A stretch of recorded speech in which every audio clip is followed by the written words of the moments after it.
Bueno, hermano, vamos a comenzar en esta mañana.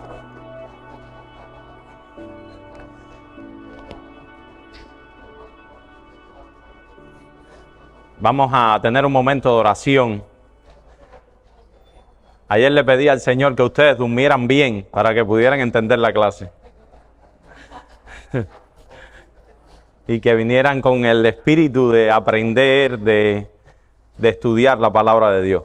Vamos a orar y vamos a pedirle al Señor que nos ayude en esta hora a aprender de su palabra. Oremos. Bendito Padre Celestial, nosotros te damos gracias por estar en esta reunión de tu pueblo.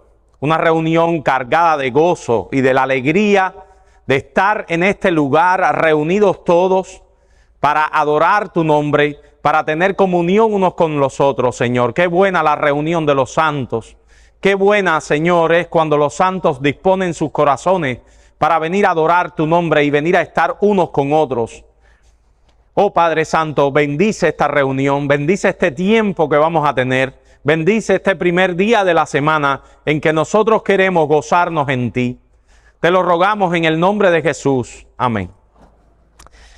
Hermanos, seguimos con el estudio de la serie de Apocalipsis. Para las personas que nos visitan quizás por primera vez o por segunda vez, Apocalipsis es el último libro de la Biblia y les pido que vayamos a él. No hay que explicar mucho dónde está, sino abrir su Biblia al final. Y vamos todos a abrir el último libro de la Biblia. El libro de Apocalipsis, también llamado en otras versiones, Revelación. Apocalipsis o Revelación. Revelación tomando esa primera parte, esa primera palabra del libro que se llama Revelación de Jesucristo. Así también pudiera nombrarse este libro. Para interpretar correctamente el libro de Apocalipsis, hay algunas claves que debemos tomar en cuenta, que quiero volvérselas a repetir, para que todos estemos en la misma página. En primer lugar, debemos tener en cuenta que este último libro de la Biblia se trata de un libro en el que abundan los símbolos.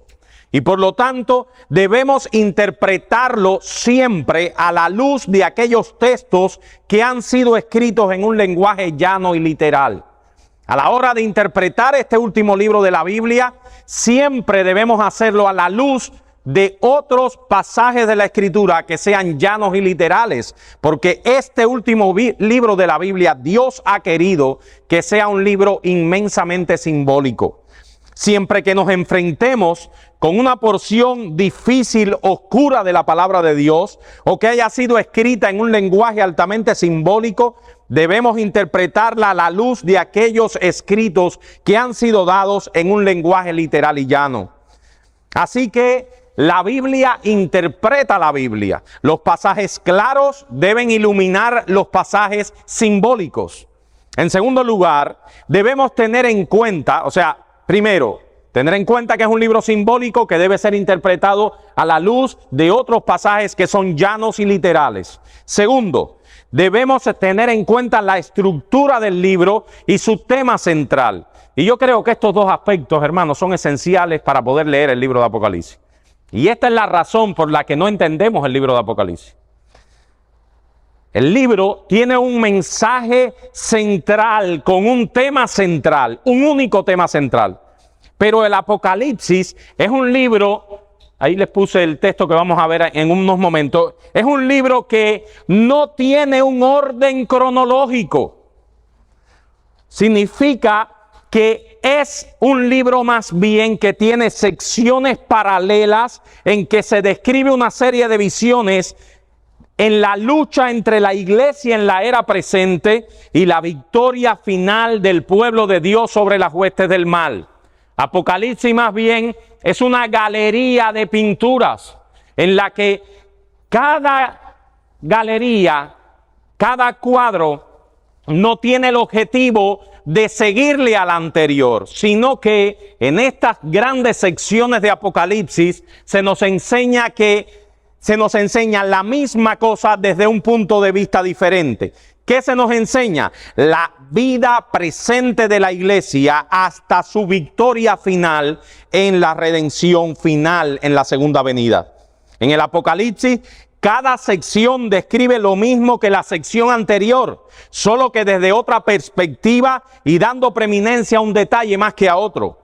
En ese sentido, es muy similar el Apocalipsis a una porción grande del libro de Daniel. Eso no se los dije anteriormente. El libro de Daniel, el Apocalipsis no es el único libro que está escrito así en la Escritura. El libro de Daniel, en una gran porción del libro, se escribe parecido a Apocalipsis. En la porción profética del libro de Daniel, es muy parecido al libro de Apocalipsis. En el libro de Daniel, por ejemplo, y no lo vamos a buscar, en el capítulo 2, se describe simbólicamente los 4 grandes imperios que habrían de gobernar al mundo desde la época de Daniel hasta el nacimiento del Señor Jesucristo. Daniel capítulo 2 describe los grandes imperios, los 4 grandes imperios hasta el nacimiento del Mesías. Pero más adelante, en el capítulo 7, puede buscarlo en la casa del libro de Daniel, se describe la misma cosa, solo que a través de otros símbolos. Los mismos 4 imperios, solo que a través de otros símbolos. Y en el capítulo 8 de Daniel se amplían algunos detalles más de la visión del capítulo 7. Y no es cronológico, no le sigue después. Es la misma visión, es el mismo tema, pero dando varias perspectivas diferentes. Por eso los libros proféticos se caracterizan por eso. Esa es la estructura que encontramos en el libro de Apocalipsis. Noten cómo el libro vuelve una vez y otra vez al mismo tema de la segunda venida. Y si nosotros tomamos de manera cronológica el libro de Apocalipsis, vamos a ver que tenemos más de 10 segundas venidas. Vaya, les doy ese reto. Marquen en la casa cuántas veces el libro de Apocalipsis habla de la segunda venida. Y se darán cuenta que está lleno de la segunda venida. Y no se puede interpretar de esa manera, porque entonces vamos a sacar una conclusión equivocada. Por ejemplo, en el capítulo 6 comienza hablándonos de un jinete que sale montado en un caballo blanco, que le fue dada una corona. Y dice exactamente el capítulo 6, un poquito más adelante, y salió venciendo y para vencer. ¿Quién es ese jinete? ¿Quién es ese jinete que está montado sobre un caballo blanco que sale venciendo para vencer? Jesucristo mismo.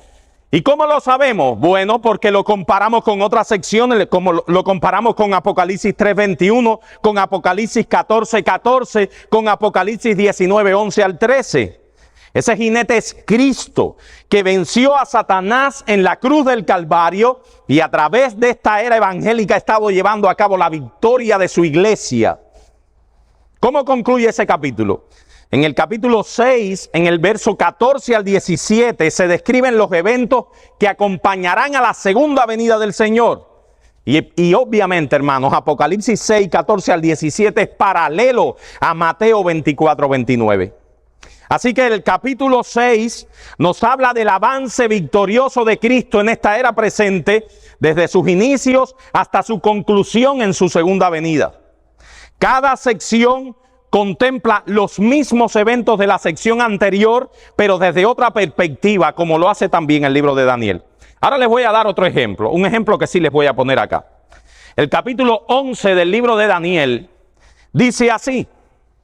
Miren, se los voy a demostrar en esta sección. Tercera sección termina en el capítulo 11, ¿verdad? Y vamos a ver en el capítulo 12 cómo comienza. El capítulo 11, versículos 15 al 16, dice, y el séptimo ángel tocó la trompeta y hubo grandes voces en el cielo que decían, los reinos del mundo han venido a ser de nuestro Señor y de su Cristo, y Él reinará por los siglos de los siglos. Y los 24 ancianos que estaban sentados delante de Dios en sus tronos, se postraron sobre sus rostros y adoraron a Dios. ¿De qué está hablando ese texto? ¿De qué está hablando? Claro, si ustedes ven ese texto nada más, ustedes van a tener alguna confusión. Pero yo que me leí el capítulo 11 completo, obviamente ese texto está hablando de la segunda venida de Jesucristo. De la consumación final de todas las cosas. Donde Cristo mismo pondrá todas las cosas bajo el estrado de sus pies. Donde todos los reinos del mundo serán del Señor y de su Cristo. Se acabó. la humanidad. Se acabó esta era presente, este siglo presente, esta humanidad presente. Sin embargo, nosotros podemos ver que el capítulo 12 de Daniel, de Apocalipsis, nos habla de otra realidad. ¿Alguien que lo lea? ¿Algún hermano que lo lea? ¿Lo ven? Apareció en el cielo una gran señal, una mujer vestida de sol, con la luna debajo de sus pies, y sobre su cabeza una corona de 12 estrellas. Y estando encinta, clamaba con dolor de parto, en la angustia de alumbramiento. También apareció otra señal en el cielo, he aquí un gran dragón escarlata, que tenía 7 cabezas y 10 cuernos, y en sus cabezas 7 diademas, y su cola arrastraba la tercera parte de las estrellas del cielo, y las arrojó sobre la tierra. Y el dragón se paró frente a la mujer que estaba para dar a luz, y a fin de devorar a su hijo tan pronto como naciese. Y ella dio a luz un hijo varón, que regirá con vara de hierro a todas las naciones, y su hijo fue arrebatado para Dios y para su trono. Y la mujer vio al desierto, donde tiene lugar preparado por Dios, para que allí la sustenten por 260 días. Por 1260 días. Muy bien. Si nosotros vamos al texto anterior, Apocalipsis 11, yo les leo un poquito más para que se den cuenta, porque les vi las caras, para que se den cuenta que estamos hablando del juicio final. Dice un poquito más abajo: y los 24 ancianos que estaban sentados delante de Dios en sus tronos se postraron sobre sus tronos y adoraron a Dios diciendo: te damos gracias, Señor Dios Todopoderoso, el que es, el que eras y el que ha de venir, porque has tomado tu gran poder y has reinado. Y se airaron las naciones y tu ira ha venido, y el tiempo de juzgar a los muertos y de dar galardón a tus siervos los profetas, a los santos, a los que temen tu nombre, a los pequeños y a los grandes, y de destruir a los que destruyen la tierra. Obviamente, Apocalipsis 11 termina hablando del juicio de Dios, de un juicio que da galardón a sus santos y que da juicio a los que no creyeron en Jesucristo. Y el capítulo 12 nos comienza a hablar ¿de qué? Nos comienza a hablar claramente del nacimiento del Señor Jesucristo. ¿Y qué pasó con ese niño que nació? ¿Qué tuvo que pasar? ¿Qué está narrando aquí? No, pero ¿qué está narrando? ¿Qué fase de la vida de Jesús está narrando ese texto? Cuando María y José tuvieron que llevarse al niño al desierto. ¿Por qué? Porque Herodes ordenó matar a todos los niños menores de 2 años. Así que María y José tuvieron que llevarse a ese niño para que no fuera destruido, para que no fuera muerto. Pero ¿cómo? Si ya no se había acabado el mundo, ya no había venido por segunda vez. ¿Cómo en el capítulo 12 se nos narra de nuevo el nacimiento de ese niño? Hermanos, obviamente, no hay consecutividad cronológica. Si lo lees de forma consecutiva, vas a llegar a la conclusión que ha llegado algún hermano que se me ha acercado. No lo entendía. No entendía nada. Y así podemos seguir una sección tras otra. Cada sección nos permite ver el mismo asunto, pero desde otras perspectivas. Hermanos, el libro de Apocalipsis no es un libro de futurología. No es un libro que nos quiere decir qué pasará en el futuro y más nada. Sino que le hemos dicho desde el principio de esta serie que el libro de Apocalipsis es el consuelo de Dios para su pueblo en medio de las fieras persecuciones de Satanás y de sus huestes malignas. Si no comprendemos el propósito del libro, su tema central, su estructura, es imposible que nosotros lleguemos a una buena conclusión. Veamos estas enseñanzas que hemos dicho, aplicadas ahora al texto que comenzamos a estudiar la semana pasada, texto que les quiero comenzar a hablar, seguir hablando esta semana. Espérense, déjenme ver. Vamos a ir a Apocalipsis capítulo 20. Apocalipsis capítulo 20. No lo puse ahí, pero vamos a ir. Apocalipsis 20.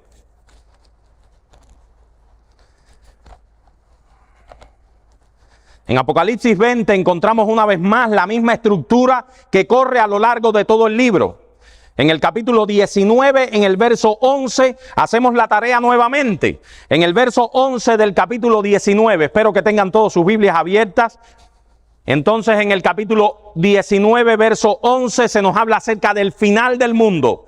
Cristo viene por segunda vez, juzga a todos los hombres. Entonces vi el cielo abierto y aquí un caballo blanco, y el que lo montaba se llamaba Fiel y Verdadero. Verso 11 estoy, el cual con justicia juzga y pelea.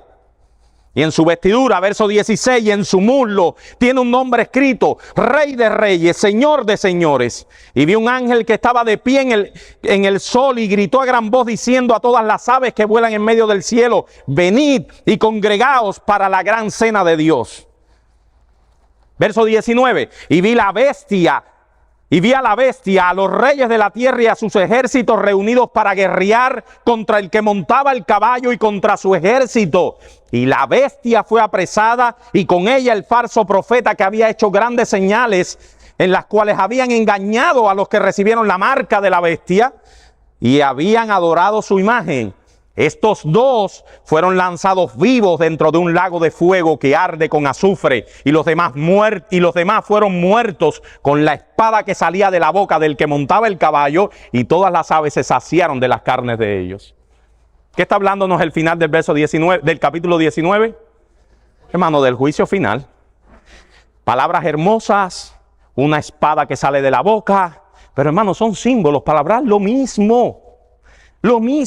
Juicio final. La bestia y el falso profeta, la bestia, la personificación de Satanás, el falso profeta, ¿quién es? ¿Quién es el falso profeta? El anticristo que surgirá en la gran tribulación. ¿Quién acabará con la gran tribulación? Cristo mismo en su segunda venida, ese jinete que está montado en un caballo blanco, que viene para juzgar a su pueblo. Hermano, ¿lo ven? Es mi pregunta, ¿lo ven? Pero sin embargo, Apocalipsis 20 nos vuelve a poner vivos al falso profeta. Nos vuelve a poner vivos al falso profeta. Nos vuelve a poner viva la bestia. Nos vuelve a poner otro escenario. Pero uno se pregunta, ¿no acabó todo ya? No, voy a narrártelo de manera similar nuevamente. Hermanos, el que no ve Apocalipsis de esa manera se pierde. Se pierde. Encontramos una vez más la estructura que corre a todo lo largo del libro. En los versículos 1 al 3 que hablamos la semana pasada se nos dice que esta era evangélica. Verso 1, vi a un ángel que descendía del cielo teniendo la llave del abismo y una gran cadena en la mano, y prendió, ahora no le llama a la bestia, le llama el dragón, la serpiente antigua, que es el diablo y Satanás. Y miren, los hermanos dispensacionalistas dicen, no, porque hay una bestia, hay un dragón, hay un falso profeta, hay un anticristo, hay más gente que vaya. ¿Por qué? Porque interpretan de manera literal símbolos que tienen el único objetivo de describir y mirar a la misma persona de diferentes aristas. Por eso es que se pierden. Por eso es que se pierden, hermano. Por eso es que se pierden. ¿Por qué no se le puede llamar a Satanás bestia? ¿Y por qué no se le puede llamar a Satanás en otra sección dragón? ¿Por qué? ¿Por qué nos vamos a perder entre los símbolos? Si el Espíritu Santo quiere hablarnos de diferentes aristas de la misma persona. La era evangélica comienza con la victoria de Cristo sobre Satanás, el cual ha sido restringido por el Señor para que no pueda frenar el avance de la iglesia. No podemos repetir todo lo que dijimos la semana pasada, pero vimos que el testimonio unánime de Cristo y los apóstoles es que Satanás fue atado, y los hermanos me decían atado. Hermanos, la palabra atado es para simbolizar una victoria. Tampoco la puede tomar usted literal, porque ahí hay cadenas. Es para simbolizar que Cristo venció al diablo, que hay un sentido en que el diablo no puede hacer el daño que quisiera. Hermanos, ¿ustedes no creen que el diablo nos quisiera a nosotros en su ejército?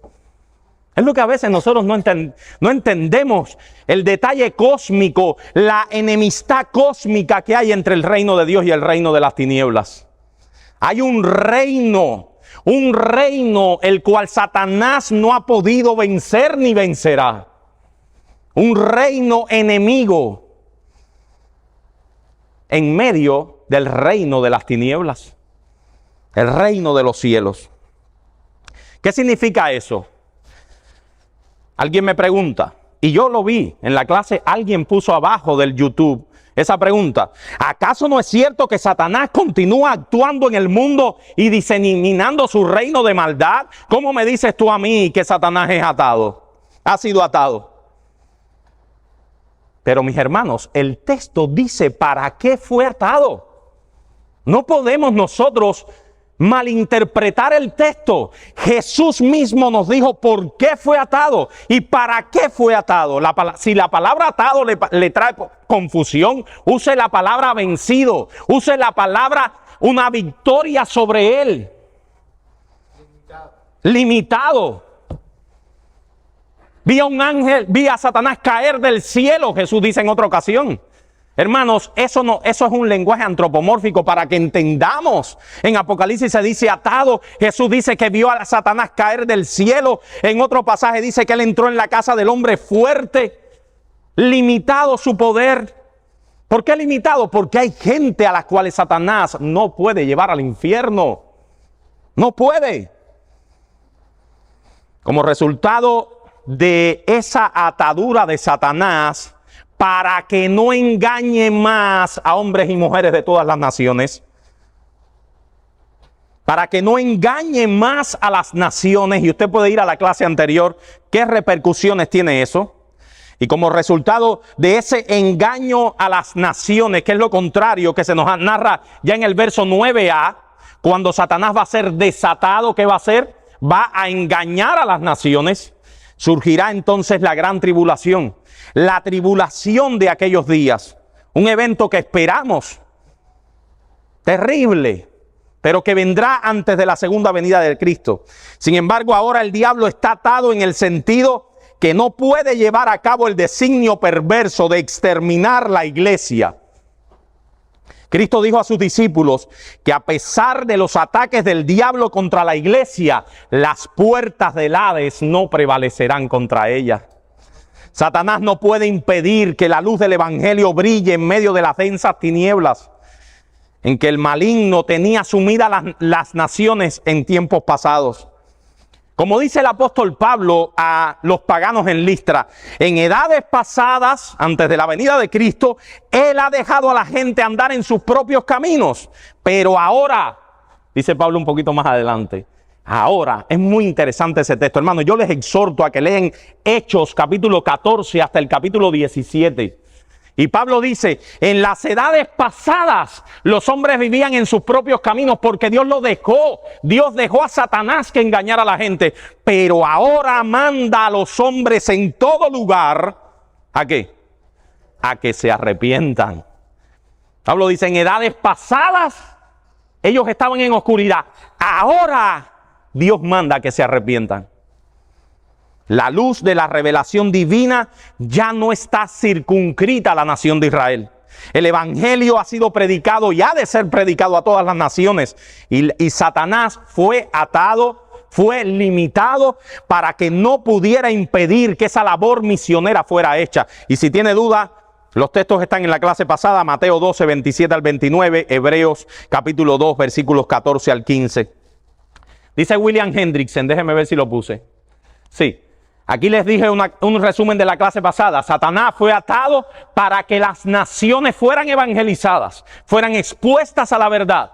Satanás será desatado, porque eso lo vimos en el verso 3, por un poco periodo de tiempo.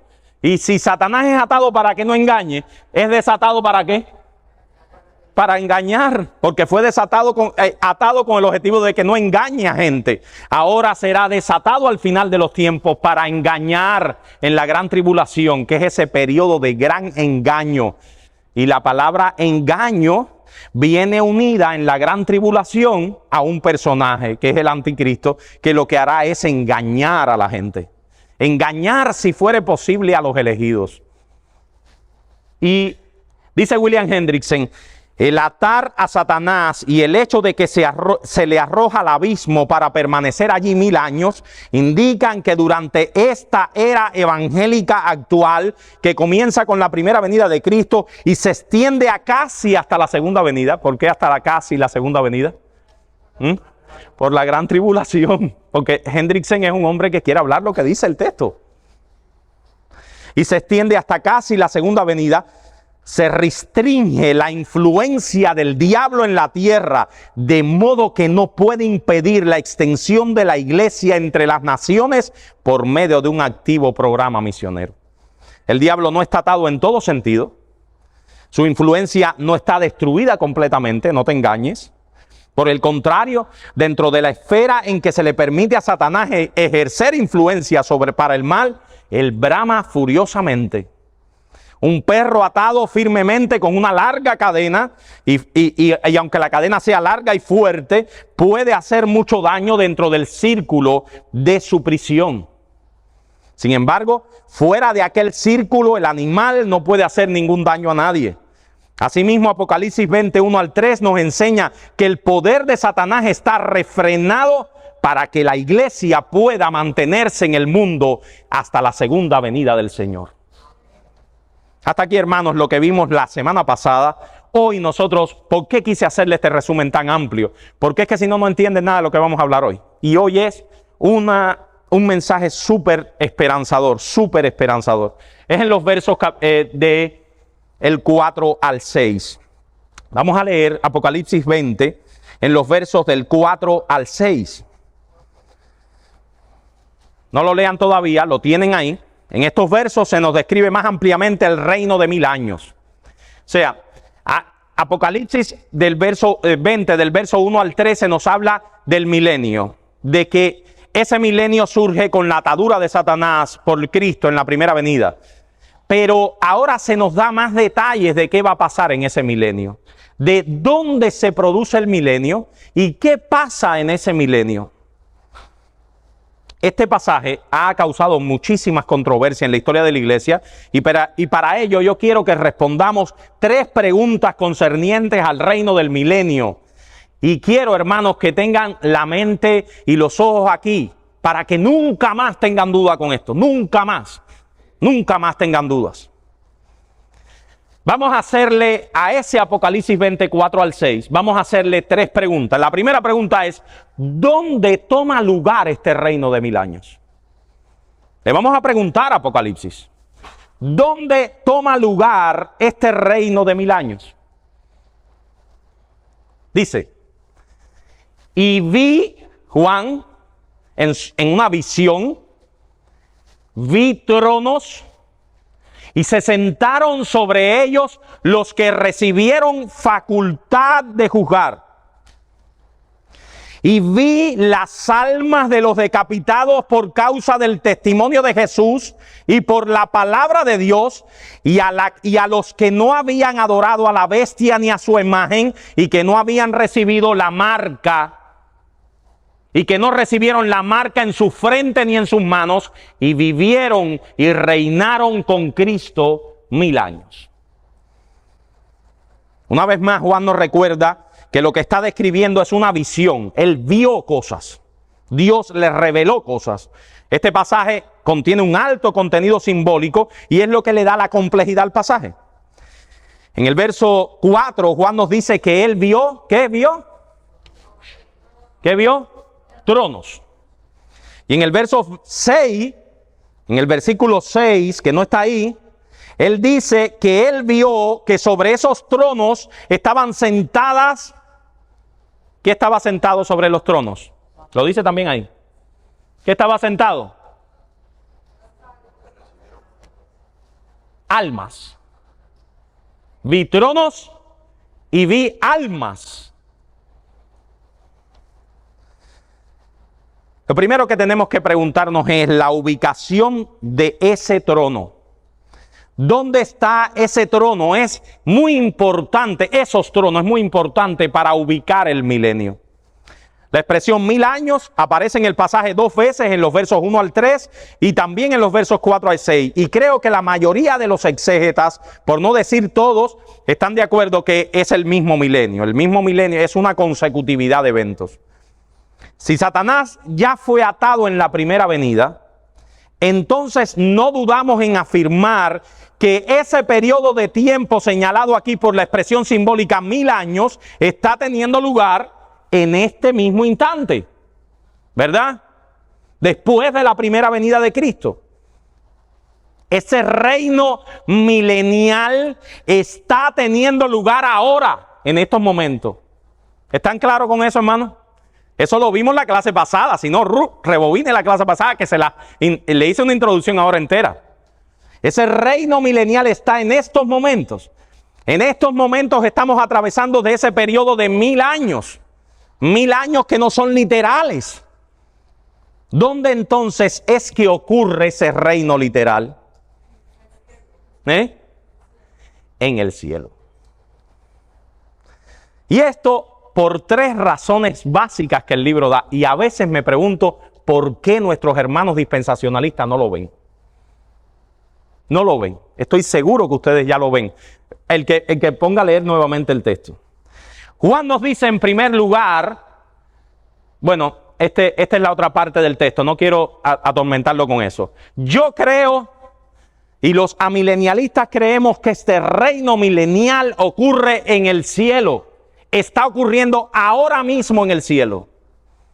Estamos cantando el himno número 1 del Himnario Bautista. ¿Cuál es el himno número 1? Santo, santo, santo. Y hay una estrofa del himno número 1 que dice: santos escogidos te adoran sin cesar. ¿Están esos santos dónde? En el cielo, adorando a Dios. En el himno número 1 del Himnario Bautista cantamos una realidad, y es que los santos están en el cielo ahora mismo adorando a Dios.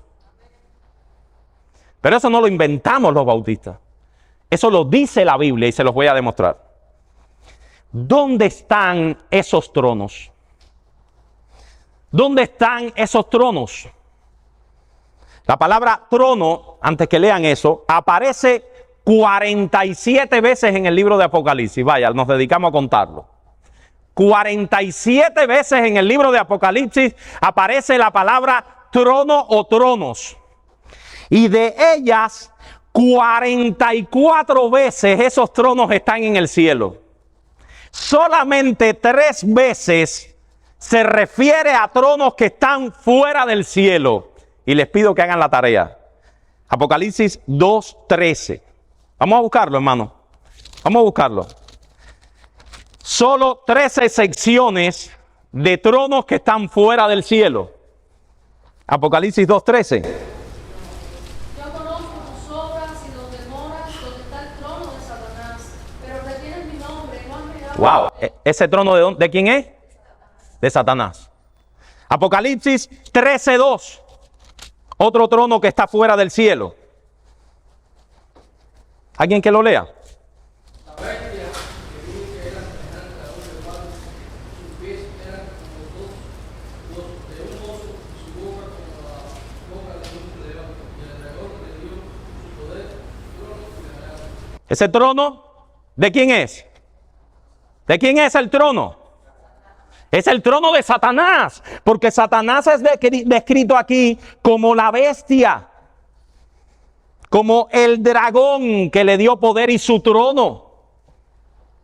La última sección, Apocalipsis 16:10, el último trono que está fuera del cielo. El quinto ángel derramó su copa sobre el trono de la bestia, y su reino se quedó en tinieblas, y se movían las lenguas de los. ¿De quién es el trono? De Satanás. Fuera de esos tronos, nunca más el libro de Apocalipsis pone trono fuera del cielo. Y obviamente, ese trono es el trono de Satanás que está fuera del cielo. Todas las demás tronos están en el cielo. Por lo tanto, los tronos de los santos y de Dios, específicamente Dios Padre e Hijo, en el libro de Apocalipsis siempre están en el cielo. Hermanos dispensacionalistas, decir que los tronos se refieren a un milenio en la tierra es ir en contra del mensaje del propio Apocalipsis, que dice que el trono siempre está en el cielo. Los santos tienen sus tronos en el cielo. Así que Cristo está en el cielo y los tronos están en el cielo. Y hay algo más. ¿Quiénes se sentaron en esos tronos? Esa es la segunda pregunta que le vamos a preguntar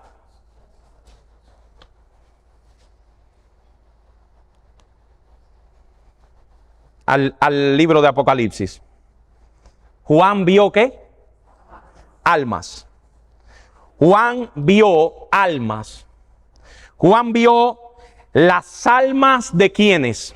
Hermanos, Apocalipsis 20, vamos, no quiero que digan mis palabras. ¿De quién vio las almas? De los decapitados vio las almas. Y eso tiene todo el sentido, mis hermanos, porque el propósito del libro de Apocalipsis, su audiencia inmediata, ¿quién es? Nosotros somos la audiencia inmediata. La audiencia a la cual le llegó la carta. Esto es una carta. Nosotros somos la audiencia a la cual le llegó la carta de Apocalipsis. No. ¿Quién es la audiencia a la que le llegó la carta? La iglesia perseguida del primer siglo. Los que estaban siendo decapitados por causa de su fe. ¿Qué clase de esperanza para los creyentes del Imperio Romano cuando decían, está el cuerpo muerto ahí, pero tu alma está en un trono en el cielo reinando con Cristo? No temas a los que matan tu cuerpo, porque tu alma está reinando con Cristo en los cielos. ¿Qué esperanza puede darle a un creyente en el momento de esa persecución, de esa muerte dolorosa, martirizada? Qué gran esperanza saber que ellos matan el cuerpo, pero el alma no está decapitada, está en los cielos. Los martirizados por causa de la fe bajo un imperio romano que está atribulando a los creyentes. Pero yo quiero, hermanos, que ustedes lo vean más claro todavía. Yo quiero que vayamos y que comparemos este verso, Apocalipsis 24, a una sección anterior de Apocalipsis y veremos que Juan también ya lo había dicho. Si nosotros tomamos como premisa que Apocalipsis es un libro que tiene secciones paralelas, nosotros podemos buscar en una sección anterior a ver si ya esa revelación había sido dicha. Y hermanos, Dios es misericordioso y ya lo había dicho antes. Miren Apocalipsis 24, miren a ver si esto no es lo mismo que describe Juan en Apocalipsis 6. Y vi tronos y se sentaron sobre ellos los que recibieron facultad de juzgar. Y vi las almas de los decapitados por causa del testimonio de Jesús y por la palabra de Dios, y los que no habían adorado a la bestia ni a su imagen, que no recibieron su marca en sus frentes ni en sus manos, y vivieron y reinaron con Cristo 1000 años. Y Apocalipsis 6 lo dice igualito, pero en otras palabras. En los versos 9 al 11 dice, cuando abrió el quinto sello, vi bajo el altar las almas de los que habían sido muertos por causa de la palabra de Dios y por el testimonio que tenían, y clamaban a gran voz diciendo, ¿hasta cuándo, Señor santo y verdadero, no juzgas y vengas nuestra sangre en los que moran la tierra? Y se le dieron vestiduras blancas y se les dijo que descansasen todavía un poco de tiempo hasta que se completara el número de sus consiervos y sus hermanos, que también habían de ser muertos como ellos. Hermanos, en este texto de Apocalipsis 24 están esas almas de los decapitados en el cielo. Pero en Apocalipsis 6 se nos dice un detalle más. Las almas están reinando con Cristo en el cielo, pero están en un estado. Pero están descansando, están en una espera, pero están ¿qué más? Están en un estado incompleto. Están en un estado temporal. Están esperando cosas. ¿Hasta cuándo, Señor santo y verdadero, no juzga y venga nuestra sangre en los que moran la tierra?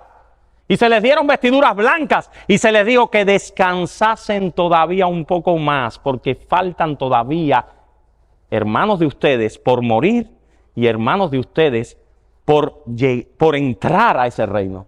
A ese reino. Hermanos, ¿de qué se está hablando ahí? ¿De qué se está hablando en estos temas? Nosotros lo dimos en una clase completa. Muy bien, ¿quién lo dijo? Porque ya me iba a dar tristeza que no entendieran esto, porque lo dimos en una clase completa. Está hablando del estado intermedio de las almas. Y si usted tiene duda, lo dimos una clase entera sobre el estado intermedio. Y se lo resumo rápido.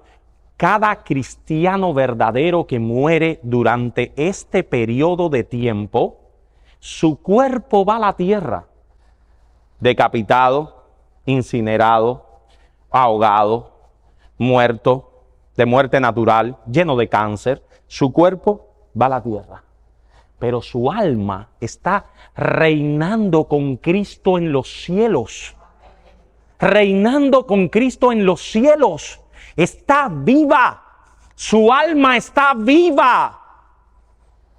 Esperando la resurrección de su cuerpo.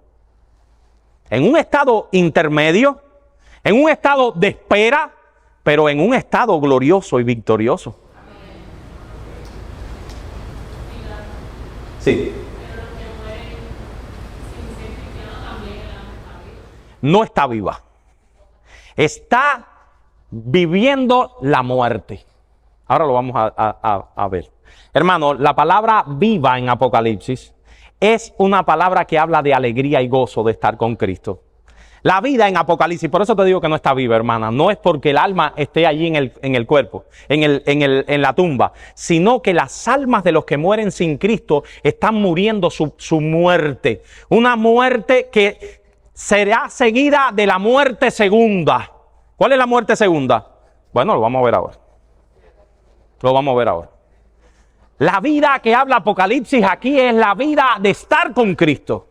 Es la vida verdadera.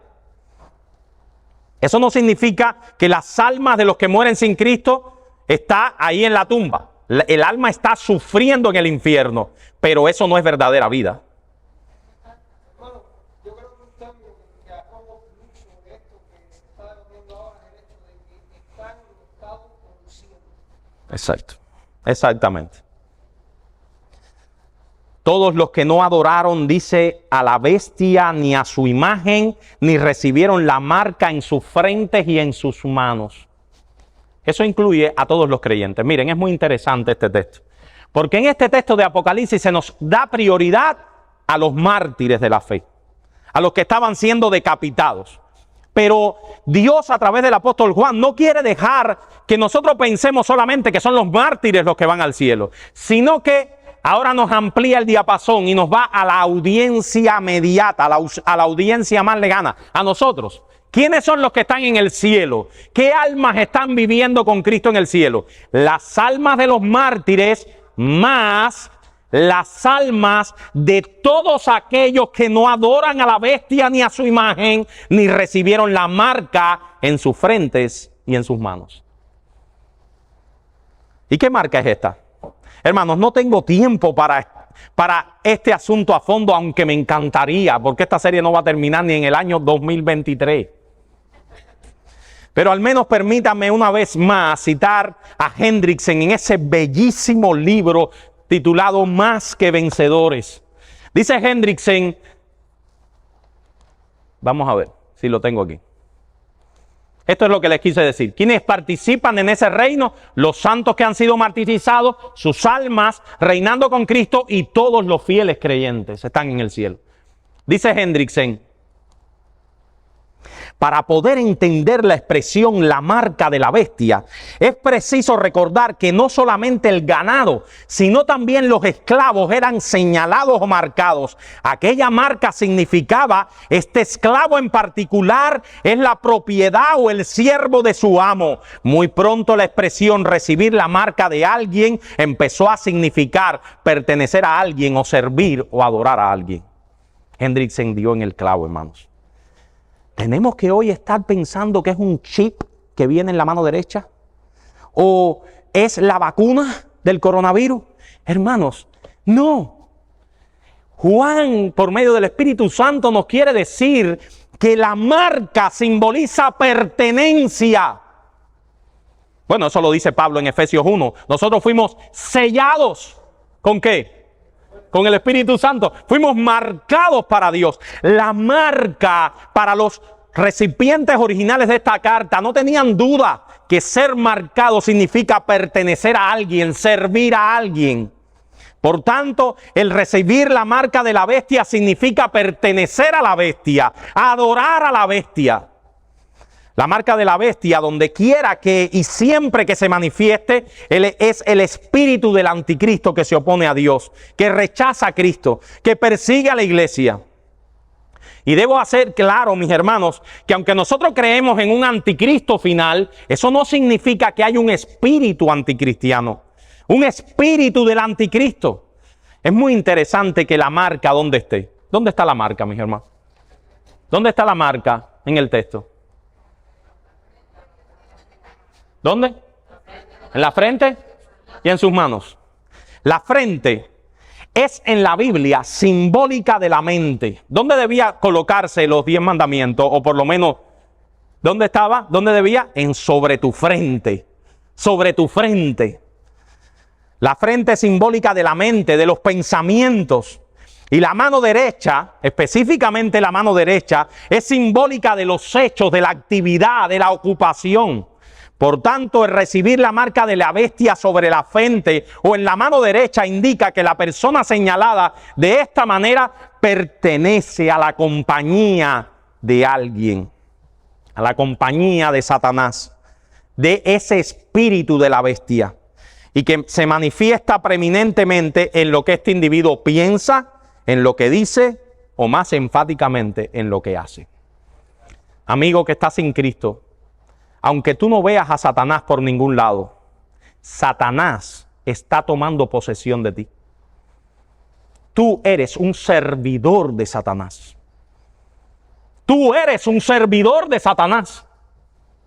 Tú sirves a Satanás en tus pensamientos. Tú sirves a Satanás en lo que tú dices. Tú sirves a Satanás en lo que tú haces.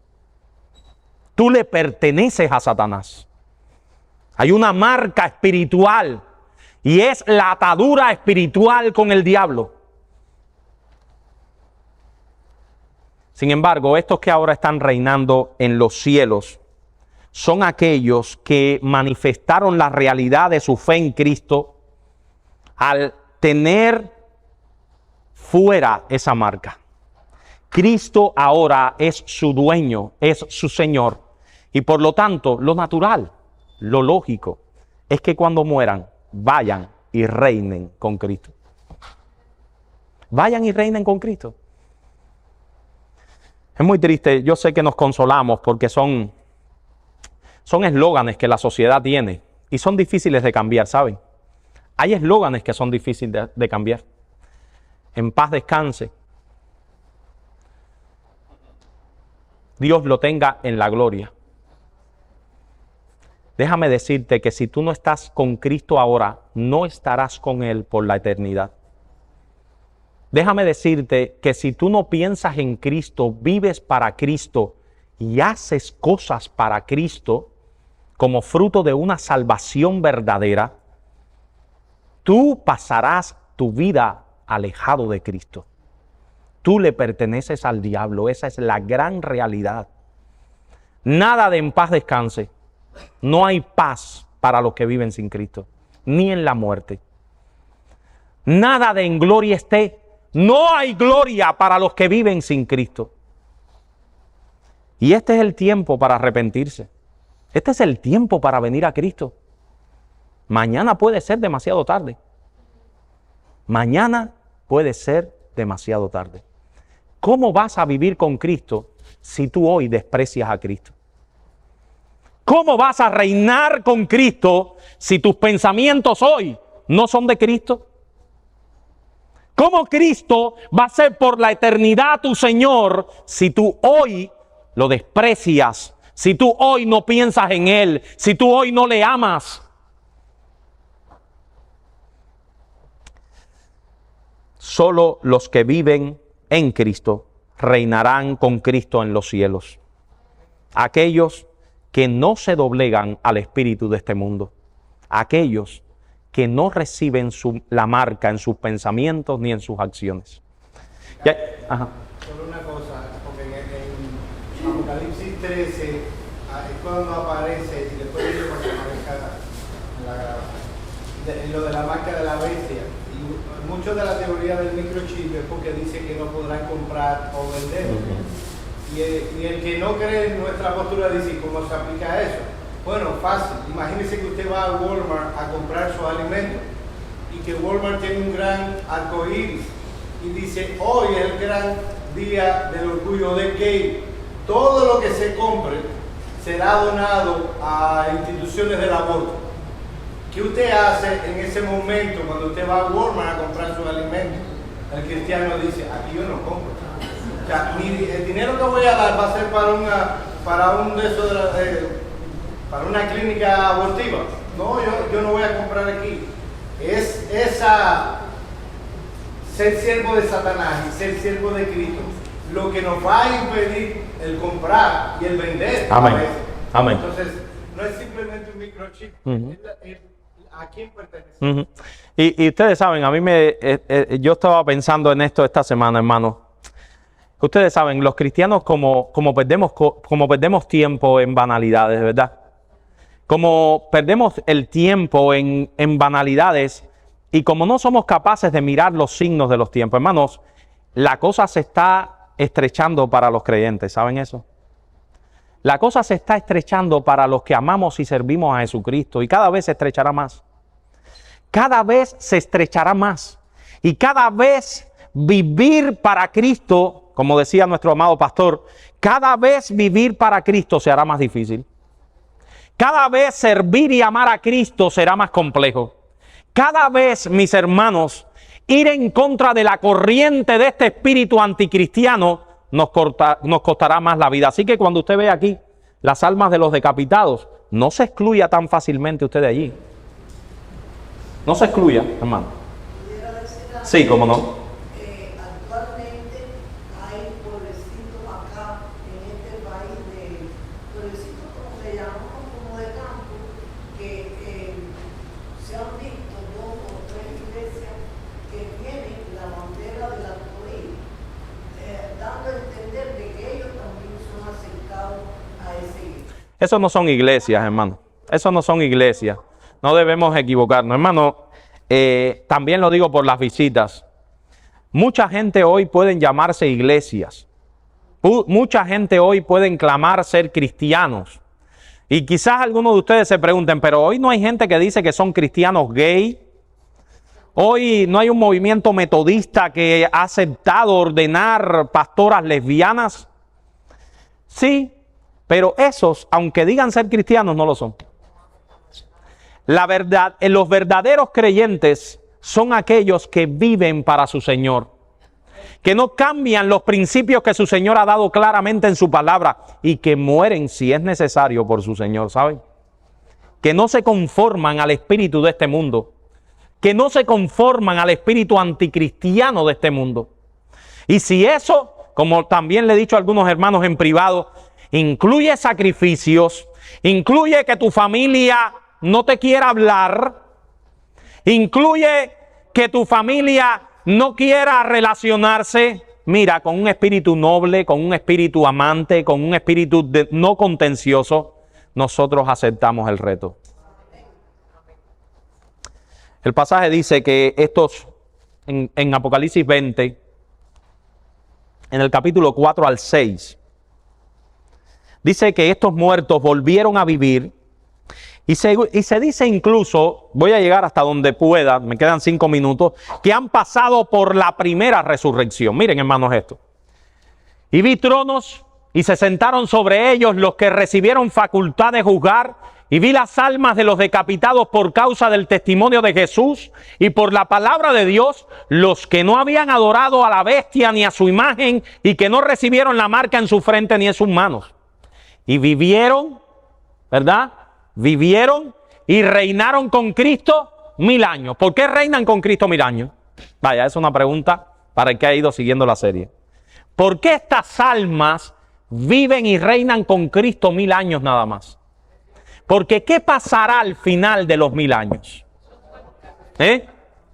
Sus cuerpos serán levantados de la tierra.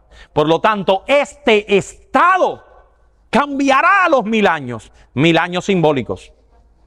Al final de este periodo de tiempo, las almas serán unidas a sus cuerpos con Cristo para siempre. Por eso es que vivieron y reinaron con Cristo 1000 años. Porque después reinarán con Cristo en sus cuerpos transformados. Este estado es un estado transitorio, seguido de un estado permanente y glorioso, que es la resurrección. Pero el apóstol dice, pero los otros muertos, Joandra, no volvieron a vivir. No volvieron a vivir. ¿Por qué no volvieron a vivir, hermano? Porque murieron sin Cristo. Porque fueron separados de Cristo. En este texto, vivir es estar con Cristo. Las almas de los que mueren sin Cristo, hay un sentido muy claro en que no vuelven a vivir. Porque están separadas de Cristo. Enseña, aclara que están inconscientes también. Exacto. O sea, no es que estén en inconsciencia. Porque eso es lo que los testigos de Jehová lo aprendí. Sí, es que tienen que ver la serie completa para ver el cuento completo. El asunto es que las almas están conscientes, pero no están con Cristo. Ese es el término, hermano. Las almas de los que mueren sin Cristo están conscientes, pero no con Cristo, separadas de Cristo, separadas de su presencia. En ese sentido es que Juan le llama, no volvieron a vivir. Pero también esas almas están separadas hasta que se cumplieron 1000 años. ¿Por qué? Porque Juan está hablando del estado intermedio. Esas almas de los que mueren sin Cristo también serán resucitados sus cuerpos. Ese será el momento en que se acabarán esos 1000 años. Sí, hermano. Pero esas almas no están tranquilas, están sufriendo, están condenadas. Exactamente. Están esperando el juicio final. No me pregunten más que eso. Acuérdense que yo más no sé. Solamente lo que dice el texto.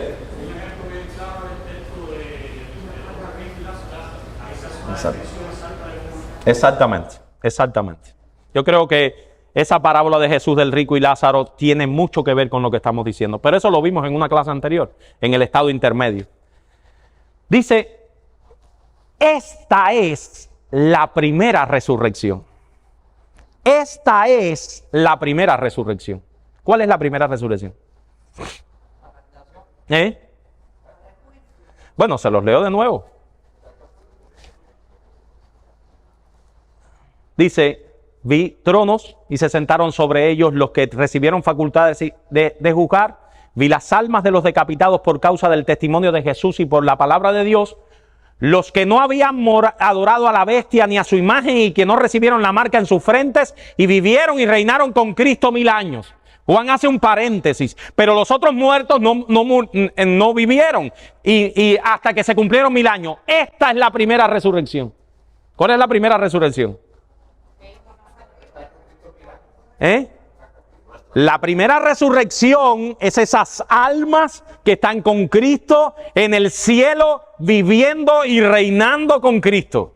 En ese texto.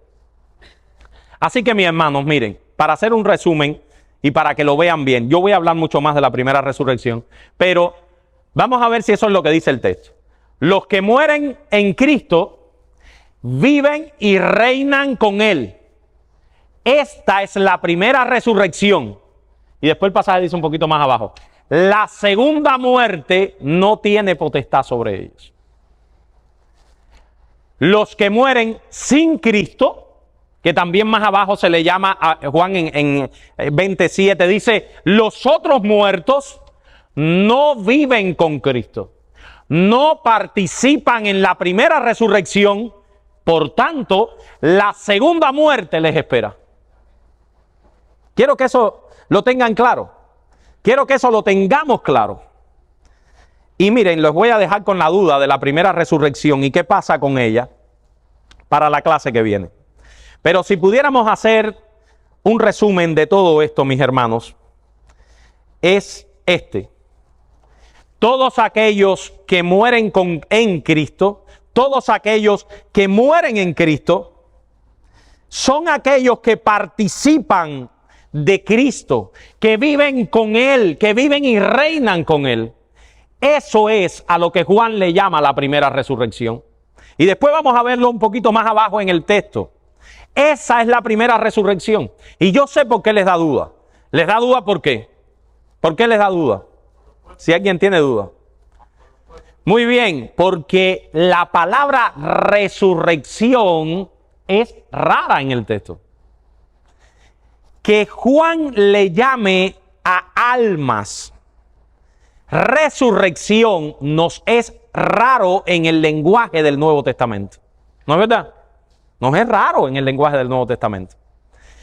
Ese hecho que Juan le llame la primera resurrección a un hecho de almas que están viviendo y reinando con Cristo en los cielos es raro en el lenguaje del Nuevo Testamento, pero en la clase que viene vamos a ver que Juan aumenta y explica más el término primera resurrección, un poco más abajo, y lo podemos ver en las Escrituras en sentido general. En la clase que viene, solamente para dejarle, vamos a ver qué significa el término primera, porque en español nosotros contamos primero, segundo, tercero, cuarto, pero en griego no. Ese término protos no significa primero en orden, pero vamos a verlo, hermanos, después. Los que mueren sin Cristo no tienen parte de la primera resurrección, por lo tanto, la segunda muerte. ¿Alguien pudiera decirnos rápidamente a qué cosa es segunda muerte?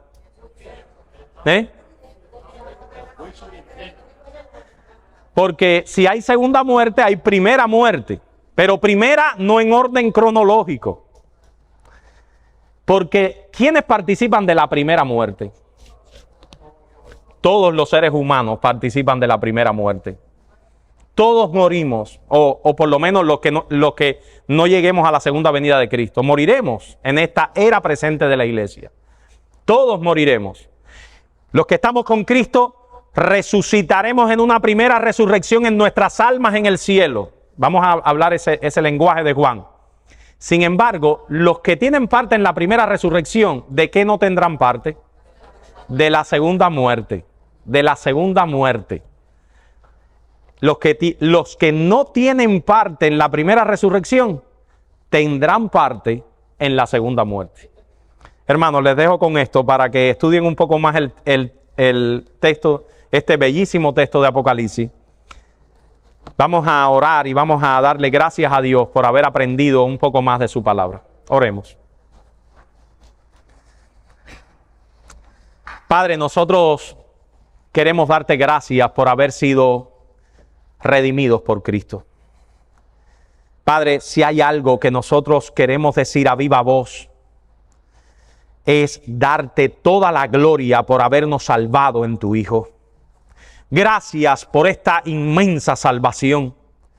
Gracias, Padre, por esa herencia que tenemos reservada en los cielos para nosotros. Gracias porque tú te fuiste a preparar lugar para nosotros en el cielo. Y nosotros estaremos allí, estaremos contigo en el cielo. Padre, nosotros te pedimos que si hay una persona en este lugar que no te conoce, si hay una persona en este lugar que no ha venido a un encuentro personal contigo, te pedimos, Señor, que tú les hables a través de tu palabra. Son símbolos, es un lenguaje simbólico y difícil, pero Padre, tu palabra es poderosa para impactar los corazones. Te rogamos, oh Señor, que tú salves en este lugar, que tú hagas patente tu salvación en este lugar por medio de nosotros.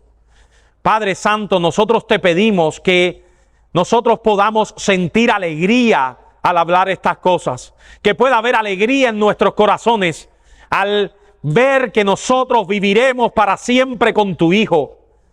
Padre, que pueda haber alegría en nuestros momentos de tristeza, en nuestros momentos de persecución, en nuestros momentos de rechazo, que nosotros podamos entender, Señor, en nuestras frentes, en nuestras manos, que podamos entender que somos un pueblo bendito. que somos un pueblo preparado para una herencia indestructible y gloriosa. Padre, que entendamos que no temamos a los que pueden matar el cuerpo, porque nuestras almas no pueden matar. Ellas vivirán y reinarán para siempre con Jesucristo.